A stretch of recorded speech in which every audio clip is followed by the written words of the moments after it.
pensais pas qu'il y aurait encore du monde qui regardait mes vidéos. J'ai été un peu surpris justement en tant que, en plus vu l'heure tardive qu'elle est arrivée, c'était très surprenant. Donc bah, tant mieux, merci encore de votre retour. Et puis aujourd'hui on est sur une nouvelle vidéo en fait. Vu que je savais pas trop quoi faire. Bon, j'ai fait un peu le ménage chez moi, je me suis un peu débrouillé tout ça. J'écoute souvent des livres audio avec Audible, ce que je vous conseille fortement de le faire. Il est où mon chat? Enfin bref. Et puis j'étais en train d'écouter ça et puis j'écoutais Maxime Chatham et j'avais envie de parler de lui parce que en fait en dehors de tout ce qui est jeux vidéo, spiritualité typiquement, bah, j'aime quand même bien lire des thrillers et puis des romans policiers. C'est un peu paradoxal parce que la spiritualité et puis le côté assez on va dire macabre et glauque de Maxime Chatham, ça devrait pas aller ensemble. Alors voilà, chacun ses défauts, j'aime toujours un peu ça comme je l'ai expliqué dans la vidéo épouvante, hein. J'aime bien tout ce qui est un peu entre guillemets horrifique on va dire. Et puis en fait j'avais envie de vous parler de lui. Donc du coup j'ai quelques livres comme vous pouvez voir sur l'image que je vous ai mise sur la vidéo. Donc je vais en parler un petit peu de lui, peut-être que vous le connaissez pas, mais avant j'ai envie de me faire un petit thé. Parce que j'aime bien boire du thé. Alors vous voyez pas ici, je vais boire ça.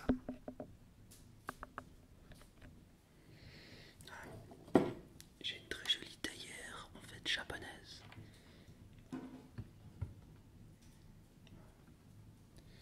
Donc voilà, je vais poser ça. Toi tu dégages. Allez.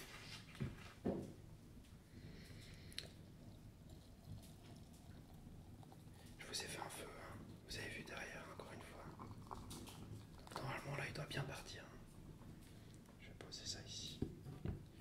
Et on va mettre le petit capuchon. Voilà. Ah oui, puis ça c'est ma nouvelle tasse. Ouais, une petite tasse d'œuf de Yoshi. Je suis très content de l'avoir. Voilà. Alors, on n'est pas là pour parler de jeux vidéo, on est là pour parler de livres et de Maxime Chatham. Donc, pour ceux qui ne connaissent pas Maxime Chatham, c'est un écrivain.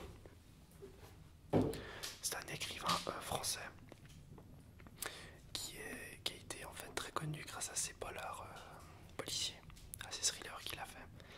Et en fait, il est surtout, on va dire, associé à Stephen King. C'est un peu le Stephen King français finalement. Moi, j'en ai lu quelques-uns de ses livres, je ne les ai pas tous ici. Là, je vous présente ceux que j'ai en ma possession. J'en ai quelques-uns que j'ai prêtés ou que je ne sais pas où ils sont, ce qui est aussi plutôt fort probable, plutôt ça, on va dire. Et puis en fait, je suis quelqu'un qui est assez difficile pour lire.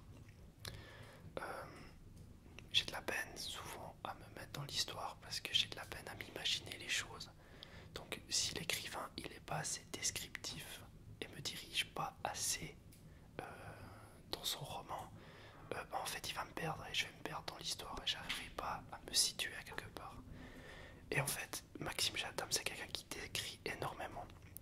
Mais il décrit pas non plus comme Stephen King où il y a pendant, je sais pas moi, 50 pages où il parle qu'il est en train de déjeuner typiquement, le personnage.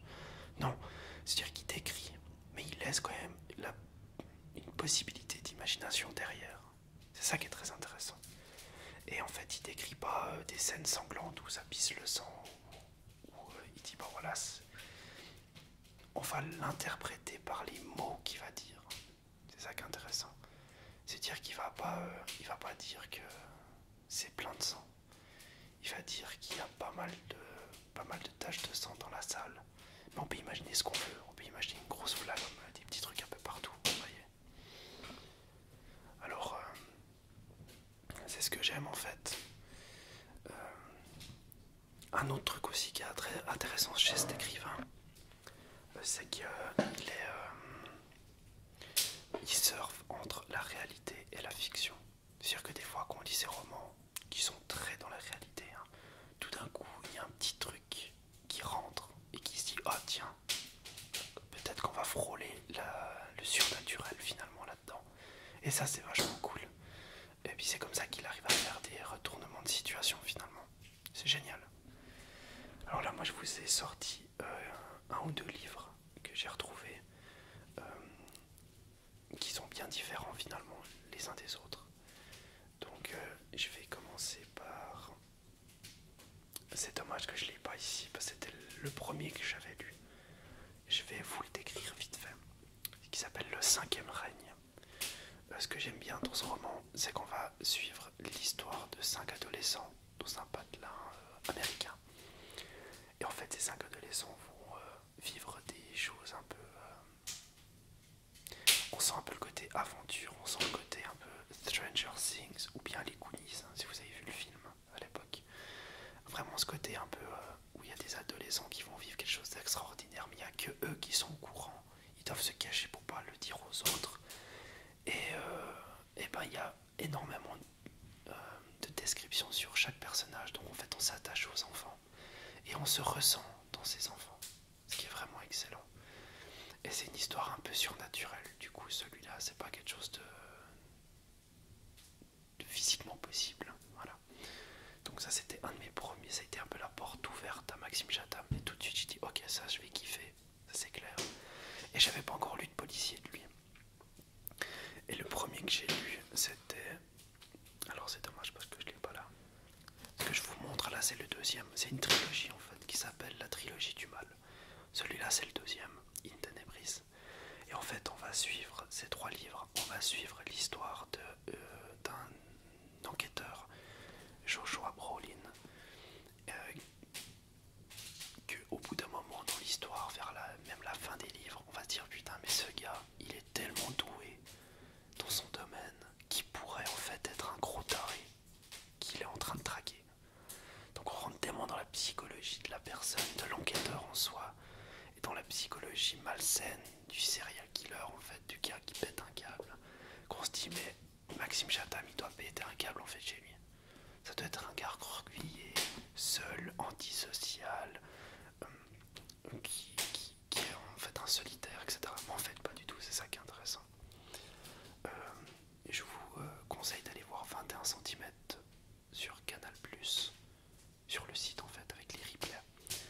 Et là-dessus vous allez trouver un documentaire sur Maxime Chatham qui explique pas mal de choses de lui, qui sont très très intéressants. On va aller chez lui, on va aller dans la salle où il écrit, donc on va s'imprégner de cette ambiance qui donne en fait à ses livres. Et c'est ça qui est intéressant, c'est qu'en fait moi j'aime beaucoup, peu importe ce que je vais faire, soit écouter, soit lire ou soit m'intéresser à quelque chose, je vais aller dans le fond de la chose. Donc typiquement pour la musique, j'écoute la musique, si je l'adore, et ben je vais aller voir comment cette musique a été créée, dans quelle ambiance la musique a été créée. Et puis là pour les films c'est pareil, si c'est un film qui m'a passionné, et ben je vais aller voir comment il a été fait ce film, dans quelles conditions, dans quel état d'esprit les gens ils étaient, dans quelle ambiance cette scène a été tournée. Et ben pour les livres c'est la même chose. Si j'aime bien un auteur, je vais aller creuser pour voir où c'est qu'il va voir tout ça. Et en fait Maxime Chatham, un truc que j'adore, c'est qu'au tout début de ses livres, il va nous décrire comment il a son ambiance et dans quel état d'esprit il était quand il a écrit son livre. Et en même temps, c'est quelqu'un qui écrit en écoutant de la musique. Donc c'est un mélomane, hein, comme moi en fait, je suis mélomane aussi. Et il propose la musique, la bande son qu'il a utilisée pour écrire, pour qu'on puisse l'écouter nous aussi. Donc ça donne une atmosphère complètement autre quand on la lit. Et c'est encore mieux. Qu'est-ce que je voulais dire encore? Je sais plus, ça va revenir. Du coup maintenant je vais me servir un peu de thé. Donc ouais, je sais pas si vous aimez ça, si vous aimez lire en fait.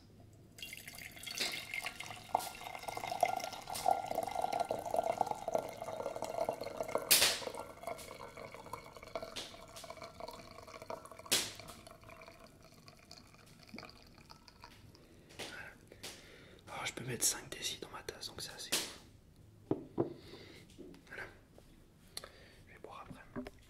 Donc ouais, moi je sais pas en fait si vous êtes des lecteurs, hein. C'est vrai qu'on en a jamais vraiment discuté, moi j'en ai pas énormément discuté. Mais effectivement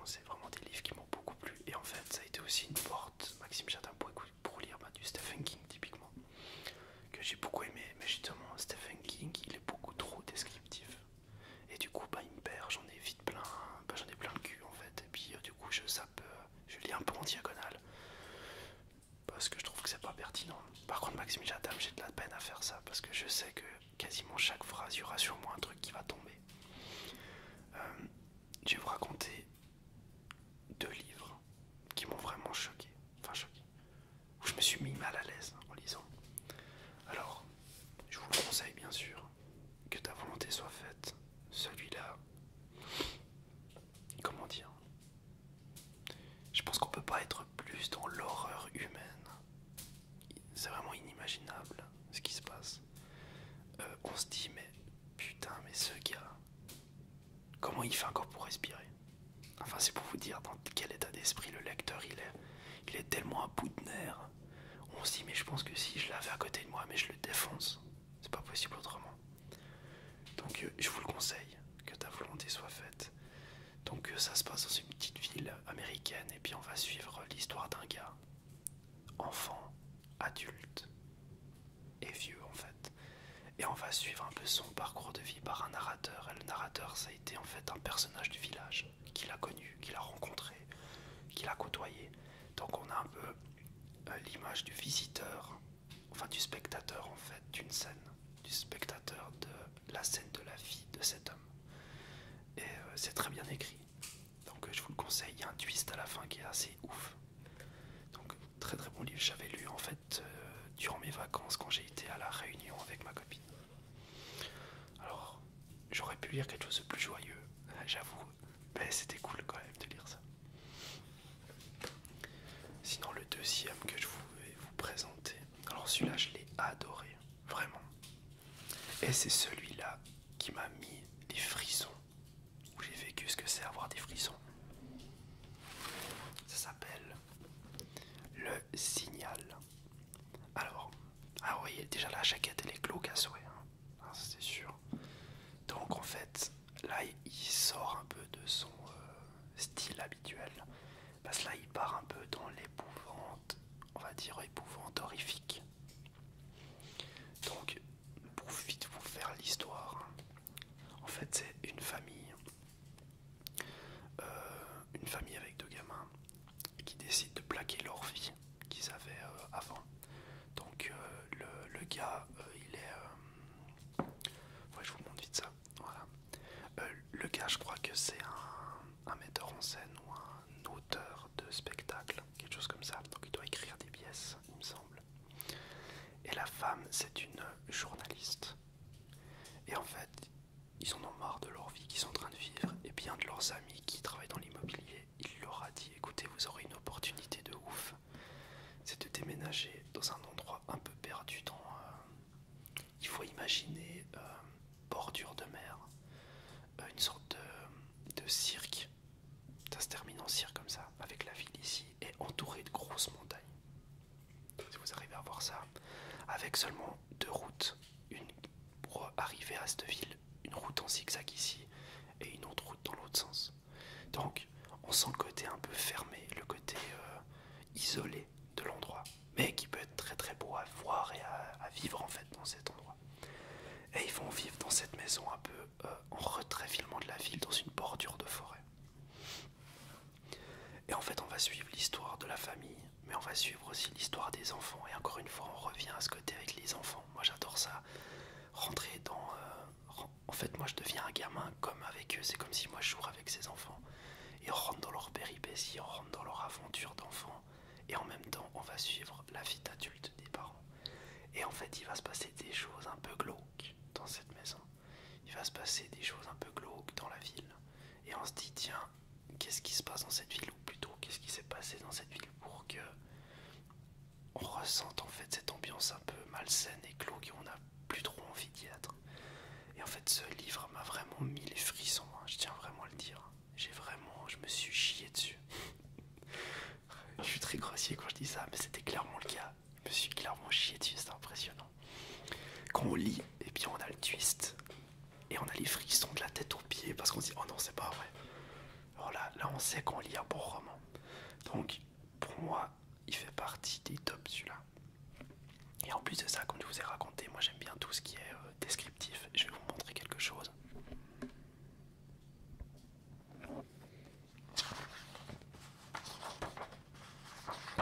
Alors comme vous pouvez voir la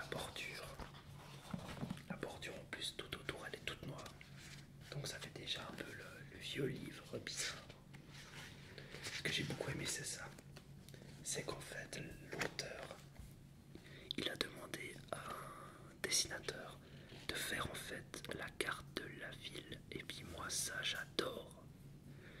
j'adore, parce que alors là, je peux imaginer tout ce que je veux, parce que j'ai quelque chose assez descriptif qui m'oriente, mais je peux imaginer ce que j'ai envie. Ah, ça, c'était top. Donc en fait, c'est comme si moi-même, je faisais l'aventure, c'est-à-dire que des fois, il parlait d'une rue, je dirais, ah, déjà, c'est où déjà cette rue, puis je regardais vite dans la carte, et je voyais, je dirais, ah ouais, ok, et je pouvais imaginer tout ce que je voulais, c'était génial. Vraiment, un livre que je vous conseille, mais par contre, si vous êtes des froussards, et que les trucs d'horreur ou bien épouvantes vous kiffez pas, bah il faut pas lire, effectivement. Alors c'est quand même encore une fois, je reviens sur le côté paradoxal.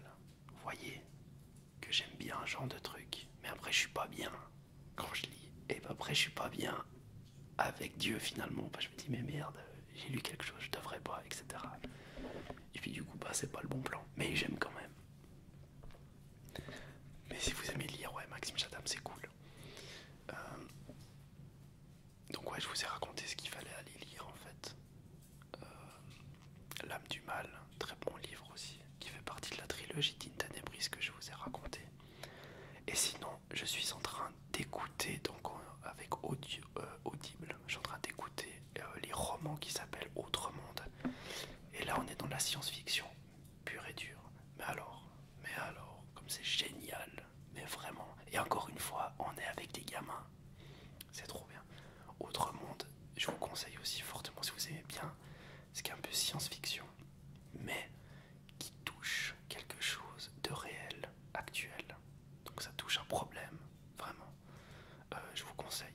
Par contre, c'est 6 volumes. Donc autant dire que c'est quand même lent. Là, je suis au 2e ou au 3e. Donc je suis à plus de 45 heures de lecture en ligne, donc audible. Mais c'est pratique parce que je peux écouter ça dans le train, je peux écouter ça quand je fais le ménage, ou je peux écouter ça si je fais à manger. Et du coup, je peux quand même rentrer dans le livre. Et puis moi, c'est comme si on me racontait une histoire quand j'étais gamin. Je sais pas, quand vous étiez petit, il y avait bien vos parents qui vous racontaient quelque chose, ou bien votre frère ou votre soeur qui vous racontait une petite histoire. Moi, je me rappelle, une petite anecdote, hein. Je me rappelle que mon père m'avait lu. Non mais, pour vous dire, comme c'était pas sympa en fait de sa part, il m'avait lu Un chair de poule, qui était le pantin maléfique. Donc autant dire que j'étais traumatisé tous les soirs à chaque fois qu'il me racontait une histoire, parce que bah, moi je le voyais ce pantin, et en plus l'image du livre, elle foutait les jetons. Allez voir le pantin maléfique, l'image du roman, comme ça vous fout les jetons. Et quand j'étais petit, moi j'imaginais plein de trucs, j'étais vraiment un gros froussard, mais un truc de ouf. Et puis voilà, ça me maintient encore finalement tout ça. Je m'en détache gentiment, mais c'est vrai que les livres j'aime bien, surtout les livres policiers, c'est quelque chose qui me parle. Donc voilà, je sais plus trop quoi dire en fait, donc je vais gentiment vous laisser là. J'espère que ça vous a plu cette histoire que je vous ai racontée, mais en fait un romancier que j'aime bien, Maxime Chatham. Et il me semble que je l'ai décrit un peu comment moi je l'imaginais, donc à vous maintenant d'aller voir de votre côté si ça vous intéresse. Moi personnellement je vous le conseille. Et puis mettez dans les commentaires, hein, continuez, commentez, partagez, aucun souci. Je vais vous répondre et ça sera intéressant de voir quel livre vous aimez, et puis qu'est-ce que vous vous proposez aussi si vous aimez bien les livres d'horreur. Donc je vais prendre ma petite machine pour éteindre la vidéo. Et puis je vous dis à bientôt. Merci encore pour tout.